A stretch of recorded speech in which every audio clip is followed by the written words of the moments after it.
If you need some help, then it's time for Mr. English Teacher. Gotta read some literature, then here it is, it's Mr. English Teacher.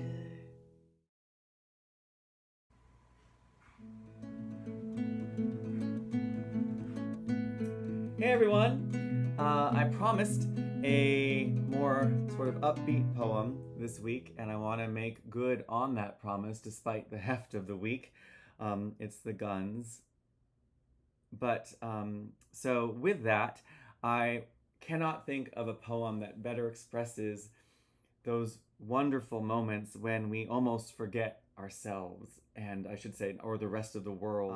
But there are moments in life where everything just seems almost just perfect. And this poem, I think, does a great job at sort of reminding us that even in this really hefty world, it's the guns that we can move forward and find joy where we look for it.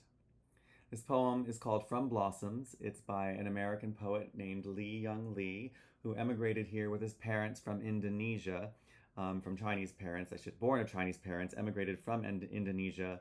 And his poems are rife with familial love, the beauty of being multilingual, and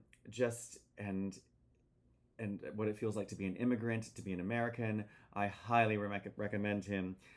Check out his books and maybe purchase some. They're so worth it. But with that being said, here's the poem I wanted to share with you today. From Blossoms by Lee Young Lee.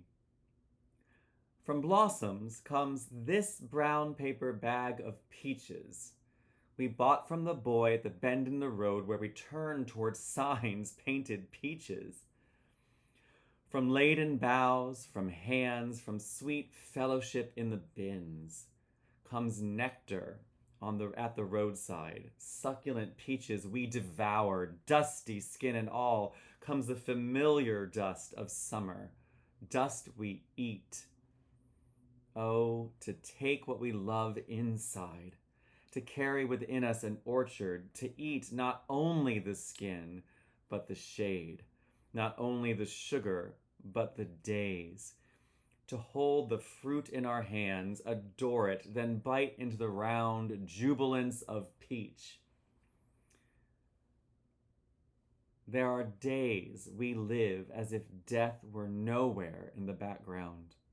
From joy to joy to joy, from wing to wing, from blossom to impossible blossom, to sweet, impossible blossom.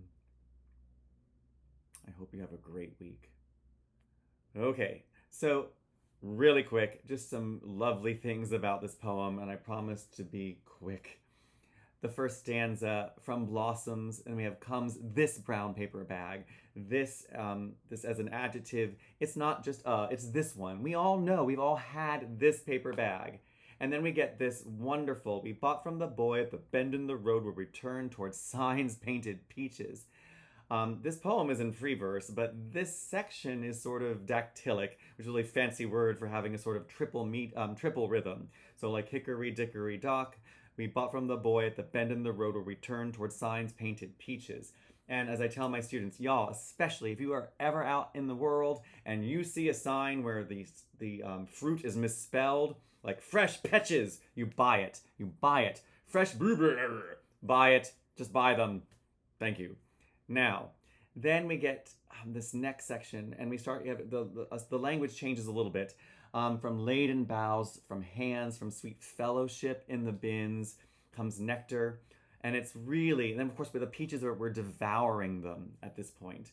And then he switches back from figurative to literal, talking about the summer and nostalgia. From dusty skin, the familiar dust of summer, dust we eat, that gustatory image. And that is one of the most immersive images, gustatory, because you can't avoid it.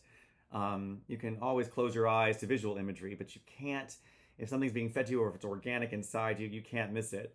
Anyway, speaking of that, we take what we love inside, and then he goes in this wonderful back and forth to eat not only the skin, this literal thing, to but the shade of summer. All right, not only the sugar, again literal to a little bit more figurative or at least representative, but the days.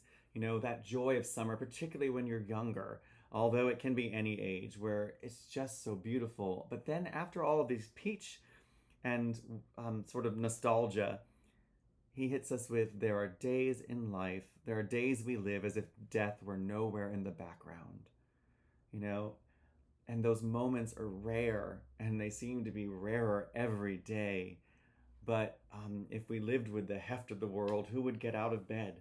So you've got to go out there and find your blossoms, find your peaches, and I really hope you do.